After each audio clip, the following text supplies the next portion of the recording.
Hello everybody, welcome back to the channel. So in today's video, we are going to be having a Q&A session, and we're going to be starting with Christian from the Discord group chat. It's a very long question. It's the most heaviest one, but we're here to answer it. So let's talk about this, right? Christian did ask, I noticed a lot of Harry Kane rumors that he would be available to come to Barcelona for around 60 million euros in the summer of 2026. Sportingly, the guy would fit in like a glove. He provides a lot of goals and has similar attributes to Lewandowski, and it would almost be like a second Lewandowski situation where we bring him from Bayern and provide plenty of goals for the short term. Ahead of that 26 summer window, I assume Barcelona wants to keep Rashford for depth to Raphinha. If we pay for Rashford and Harry Kane, we still need center backs who can be effective for the high line. But I feel like Barcelona should really think of the long term if it's possible. I really want to see Julian Alvarez in this team more than I want to see Harry Kane, because I know Julian is a proven number 9 and can be our long-term striker. What do you think Barcelona should do in that window, assuming they're not back to the 1-1 rule? So really good question, Christian. Let's talk about that, right? Because I think that since you did mention Marcus Rashford, I want to talk about him for just a second before I talk about Harry Kane and other strikers. I want to make it very clear, guys, that for me, my position is I think that Barcelona should trigger the 30 million euros for Marcus Rashford. And I believe that if Barcelona are going to be triggering 30 million euros, give up 30 million euros, knowing that Barcelona is financially strapped, not because we have no money, but because of these ridiculous limitations, that could dictate how we do move for reinforcing other positions in the starting 11 and in the squad in general. So I really am in for Barcelona to pay the 30 million euros for Marcus Rashford. I think that he has shown enough. I understand that it's still November, but this is a player that I don't think is going to be slowing down at all. Even with Raphinha returning, I think that Rashford is going to give a good fight to Raphinha, and I'm very, very excited to see that. Marcus Rashford, on average, he's averaging 0.8 goal contributions per 90 minutes. I think that is a little better. No, I think, yeah. That's tied to Raphinha's 2024-2025 season. Like, really let that sink in. And of course, Rashford is going to have these type of numbers, right? Like when you see him score a brace versus Newcastle, making multiple assists from the corners, making that assist to Lewandowski in the 4-2 win against Celta Vigo recently. The fact that he also scored 2 goals against Olympiacos and assist against Real Madrid, he's doing a lot per every game that we do play. And that is the reason why he's almost up there with Raphinha. I think that Raphinha has like 0.9 or like 0.85 or something like that. In terms of goal contributions per 90, but that is why Rashford is like super close to Raphinha's, because Rashford is very efficient. Every time he's on the pitch, he does something, and that's really good news, and that's something that Barcelona is going to highly value. However, the one thing that does make me a little iffy about this operation that could happen and could be triggered in the summer of 2026 is if Marcus Rashford does not become that player where we can rely on him to press from the front. That's very important. I know I keep talking about that. I know it sounds very repetitive, but we have already seen the ramifications when we are unorganized and unwilling to be intense up front, because it allows for the balls to go through our midfield and our defensive line does get exposed. It's very important for Marcus Rashford to match Raphinha in that level of the game. When we compare the 2024-2025 season for Raphinha with Barcelona and then Marcus Rashford in this season, in terms of the successful tackles per 90, Raphinha is better, 0.70, while Rashford has 0.45. In terms of blocks per 90, clearances per 90, and headed clearances per 90, Rashford is better, and I can see why, and that is mainly because we have to clear out more with the ball because we make so many mistakes, and we also have to like head the ball much more, especially with Rashford because he's taller than Raphinha. So I can see why Rashford will be better in that. But then going to the interceptions per 90 and the possession won in the final third per 90, Raphinha is just simply better. Raphinha is better when it comes to interceptions and winning the ball in the final third, and that's a very important aspect and sport metrics in Barcelona's game. Raphinha is 0.79 when it comes to possession won in the final third per 90. And then you have Marcus Rashford at 0.67. Rashford needs to match those levels. Now, here's the thing, and here's the only good news that we have from this, right? Potential good news. At the end of the day, this is Rashford's first season. We're comparing Rashford's first season with Raphinha's best season and already having 2 seasons under his belt. It took Raphinha 2 seasons to get to that point where Raphinha was a Ballon d'Or contender. 2 seasons. Rashford is matching Raphinha in his first season with FC Barcelona. Do you guys remember how much trouble Raphinha had at Barcelona when he first came in under Xavi Hernandez? A lot of trouble. Barely found goal contributions. Flat. He felt like he wanted to give up 6 months into the season back in 2022. He's like, I don't know if this is for me. Like, I gotta go somewhere else. Like, I feel lost. I can't even gain my place. Ansu Fati's taking my spot. Ferran is taking my spot. Dembele is taking my spot. Like, where do I even find my position here? I don't see any of that from Rashford's first season. And that is the reason why, in the end, even though there is some things that I want Rashford to match to Raphinha, in the end, I think that Rashford has had a phenomenal start. And if you're going to tell me that he can get better from here as seasons go by, this is the reason why I would love to trigger the 30 million euros. Because if Rashford becomes that player that ends up having, let's just say, 1 goal every game and 2 assists every other game or something like that, and he becomes a player where he brings 40 goal contributions per season, those 30 million euros is going to look like a bargain in the long run.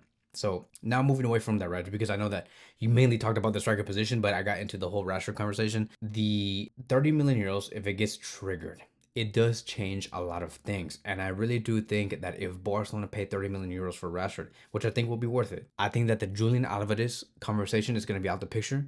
I mean, I don't know Barcelona's finances. I don't know what Barcelona could and could not afford. The Spotify cameo is going to be opening soon. Who knows if that's going to be like changing some things.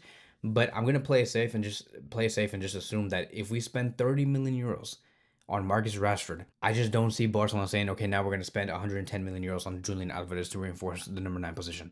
I just don't see that happening. I think that if Barcelona were to spend more money after Rashford, it would have to go at the back line. We'll talk about that in a later question that I do have for this video. If we paid 30 million euros for Marcus Rashford and for Kane, which I think will be the most viable option, and is not going to be Julian Alvarez, for 65 million euros, because that is going to be his release clause.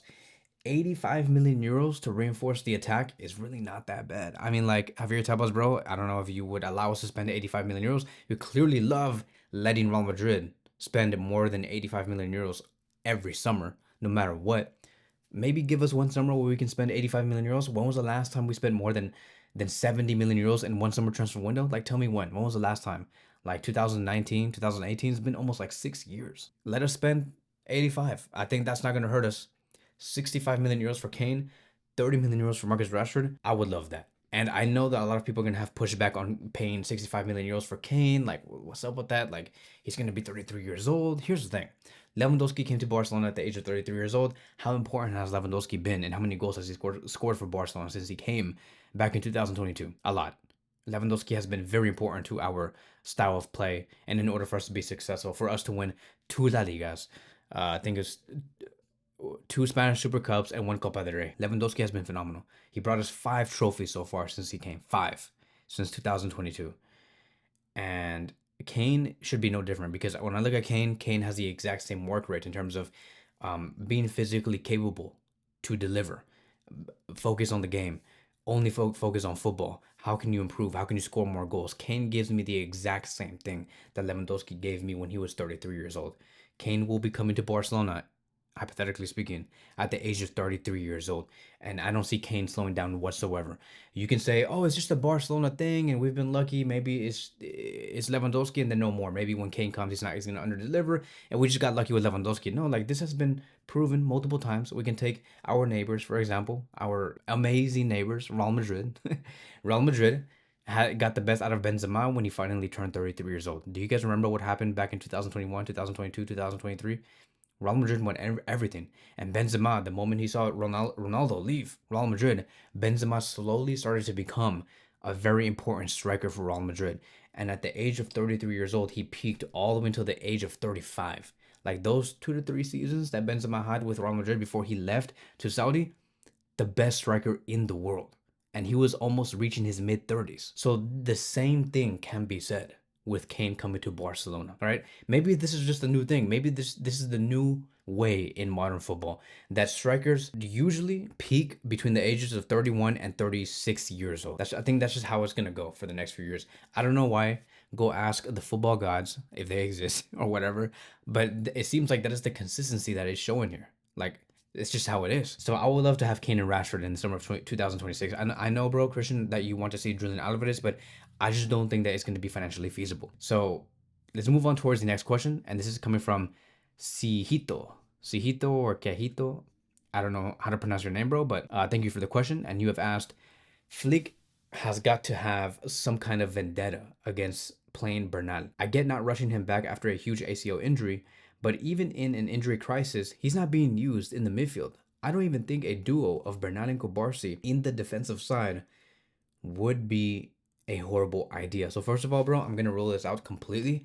Bernal is not going to be playing as a center back ever in history. That's just not going to happen. Bernal has too much technicality on the ball in his game. Like, there's no way you're going to take him out of the CDM position just to play him in the center back positions. And here's the thing.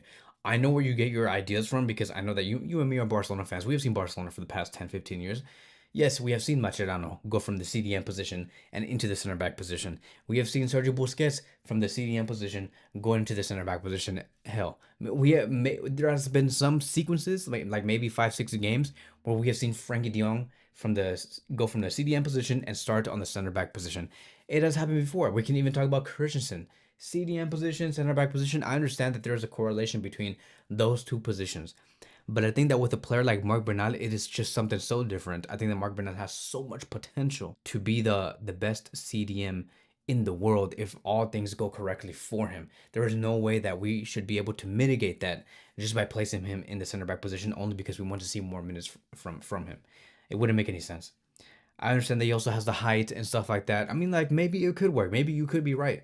But I think some players are just meant for a certain position, and you want to maximize that. You want to give him the most amount of minutes in that position. Bernal is just one of those players. And, Bernal in this season, I understand that Flick has not been wanting to use him, but this is going to have to come down to Bernal's fault. It's not Hansi Flick's fault. I don't think that Hansi Flick has nothing against Bernal.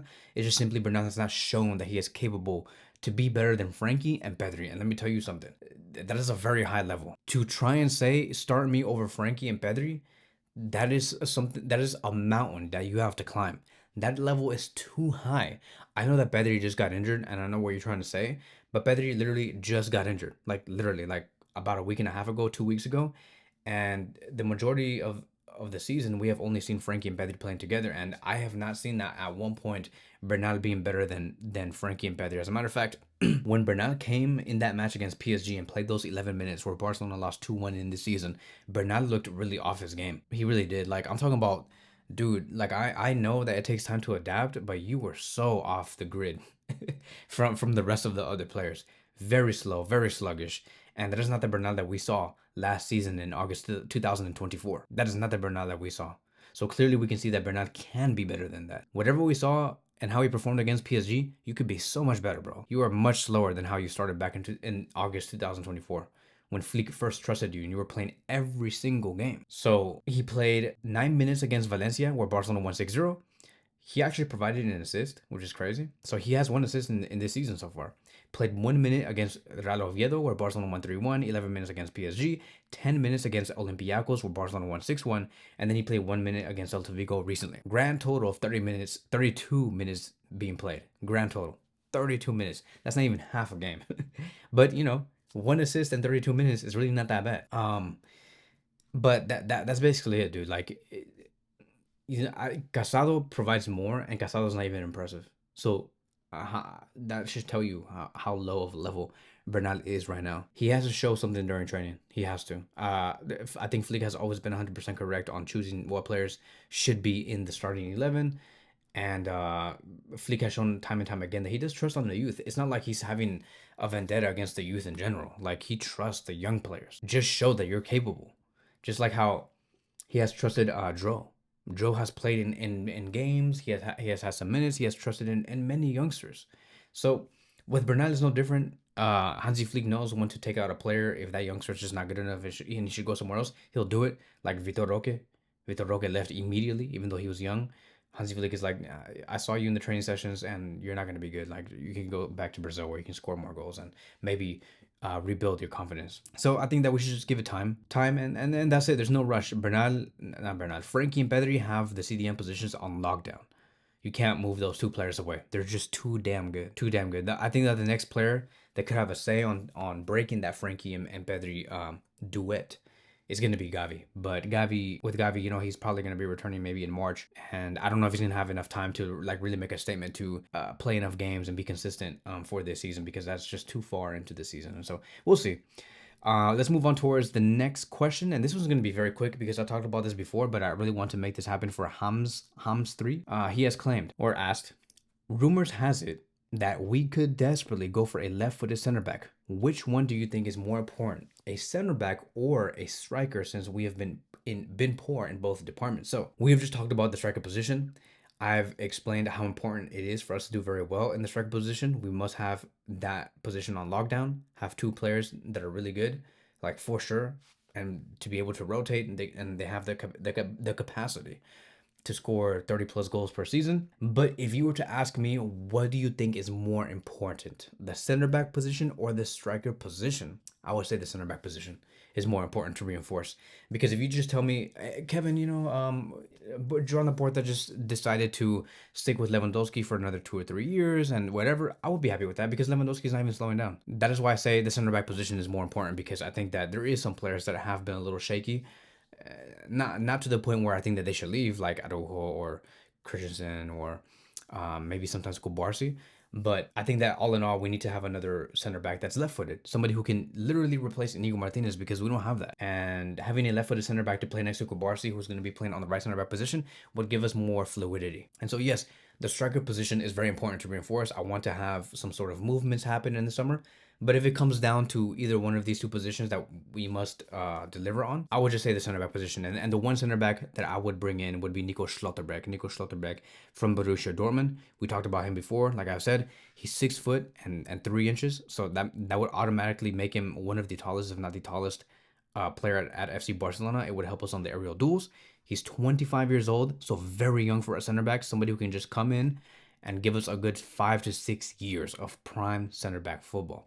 He's left-footed, like I've said, and his release clause is expected to be around 30 million euros, and that's very cheap for Nico Schlotterbeck. Very much seen as a Van Dijk regen. One of his best attributes is going to be his touches, his chances created. He likes to take a lot of shots from outside the box, and so I would welcome Nico Schlotterbeck to reinforce the defensive line and to line up with Kubarsi, Koundé, and Alejandro Balde, with Araujo and maybe even Eric Garcia rotating, you know, in certain positions. So that is it. That is going to be wrapping up today's video. Thank you guys so much for watching, and I will see you guys in the next one.